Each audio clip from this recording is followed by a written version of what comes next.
You've likely noticed this mechanism on the roof of every electric locomotive, but have you ever wondered how it moves up and down to touch the overhead wire?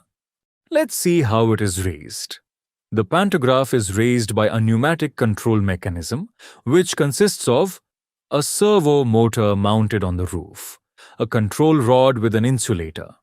Here are other key components that help raise the pantograph: a steady tube assembly. This steady tube assembly maintains the contact plane of the bow assembly horizontally during vertical movement. The articulated system is designed to allow a maximum extension of 2460 plus or minus 20 millimeters. Two springs. Their tension always balance the mass of the articulated system. At the same time, they raise the pantograph and provide the required contact force of 7 kilograms, distributed through the bow assembly for satisfactory current collection. Let's look at the operation of the pantograph. When compressed air is admitted into the servo motor cylinder, the control rod is displaced, thus allowing the rotation of the horizontal spindle, lower arm. As a result, the pantograph rises until the collector head reaches the overhead contact wire. During this vertical movement, the steady tube assembly maintains the contact plane of the bow assembly horizontally.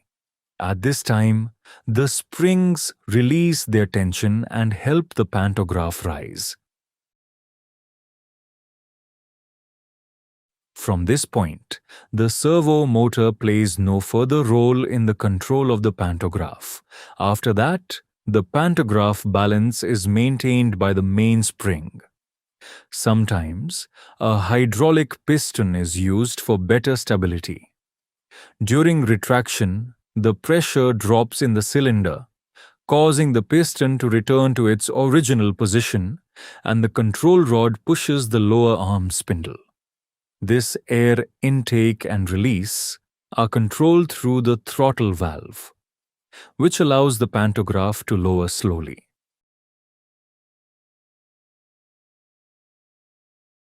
This is a very old type of pantograph. But nowadays, if you look at all kinds of modern pantographs, including the ones on the Vande Bharat Express, you will notice an air bellows type pneumatic control mechanism. These are very modern pantographs. What do you want to learn about in the next video? Share your thoughts in the comments. Thank you. Let's grow up. Never stop learning.